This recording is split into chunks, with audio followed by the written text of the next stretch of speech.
Presque 225 ans après sa mort, Maximilien Robespierre est toujours un personnage extrêmement controversé. Pour certaines personnes, c'est un dictateur assoiffé de sang, aux idées dangereuses. Pour d'autres, c'est une source d'inspiration au combat politique digne.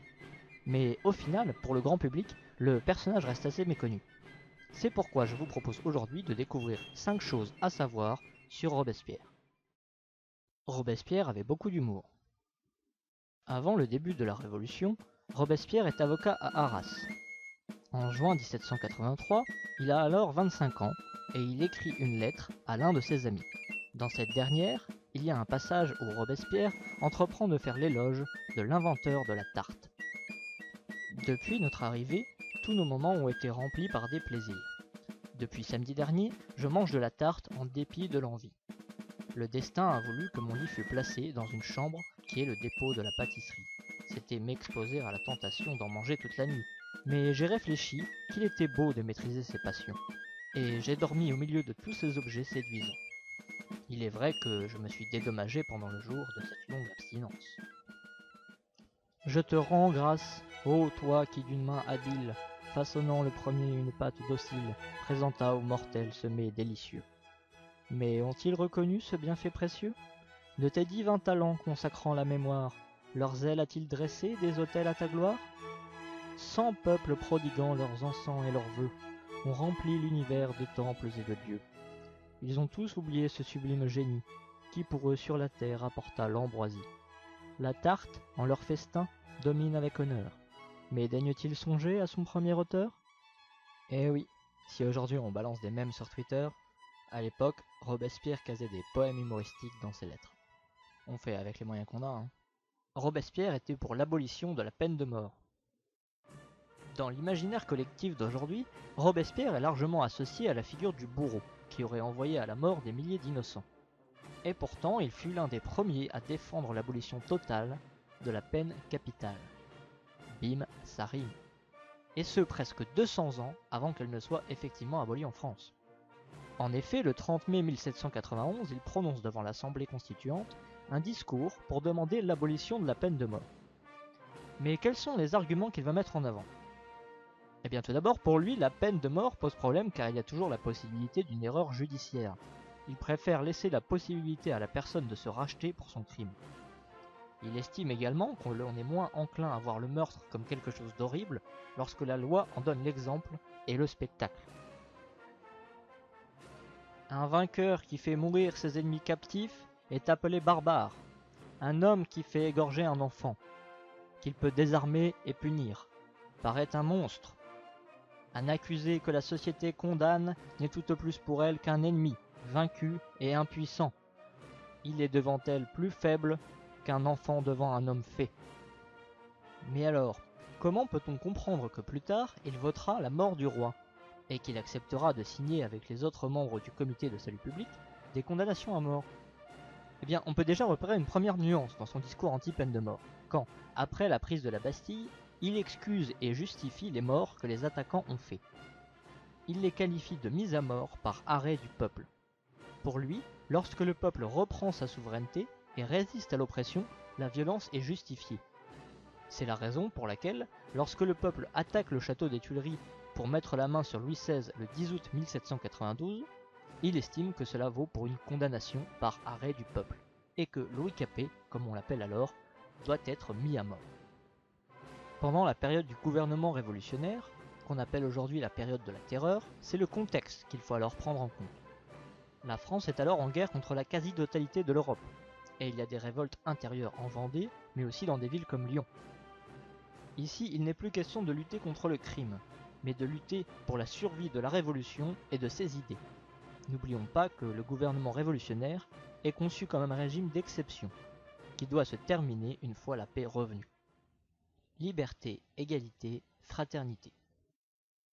Vous voyez ces trois mots qu'on peut apercevoir sur le fronton de tous les bâtiments officiels? Eh bien le premier qui a proposé qu'on en fasse une devise, c'est Robespierre. En décembre 1790, dans son discours imprimé sur l'organisation des gardes nationales, il écrit « Les gardes nationales porteront sur leur poitrine ces mots gravés « Le peuple français » et au-dessous « Liberté, égalité, fraternité ». Ces mêmes mots seront inscrits sur leurs drapeaux qui porteront les couleurs de la nation. Toutefois, cette devise ne deviendra officiellement celle de la République française que sous la Troisième République dans les années 1880. Robespierre avait presque prévu l'arrivée au pouvoir de Napoléon. En effet, il a de nombreuses fois mis en garde contre un général que les victoires ont rendu populaire et qui déciderait de s'emparer du pouvoir puis d'instaurer une dictature avec lui-même à sa tête. Tout ceci devrait vous rappeler le parcours d'un certain Corse, non ? N'est-ce pas ? C'est non. En réalité, le général en question, c'est Lafayette, héros de la guerre d'indépendance américaine et commandant de la garde nationale de juillet 1789 à octobre 1791. Robespierre craint qu'un général puisse instaurer une dictature ou restaurer la monarchie absolue. C'est d'ailleurs l'une des raisons pour laquelle il s'oppose farouchement à l'entrée en guerre contre l'Autriche, pendant les débats de 1791 jusqu'à la déclaration de guerre du 20 avril 1792. Ses craintes vont se focaliser principalement sur Lafayette, qu'il accuse notamment le 18 avril 1792 d'aspirer à la dictature. Mais c'est finalement le général Bonaparte, qui à l'époque vient tout juste d'être nommé capitaine, qui prendra le pouvoir pour instaurer une dictature à son compte à partir de 1799. Il est d'ailleurs amusant de noter que Bonaparte était assez admiratif de Robespierre, si on en croit ce qu'il a écrit, quelques jours après l'exécution de ce dernier, en août 1794. J'ai été un peu affecté de la catastrophe de Robespierre, que j'aimais et que je croyais pure. Mais fût-il mon père, je l'eusse moi-même poignardé s'il aspirait à la tyrannie. Ah, il faut croire qu'il n'était pas fan de la concurrence, le Bonaparte. Robespierre a été victime de théories du complot.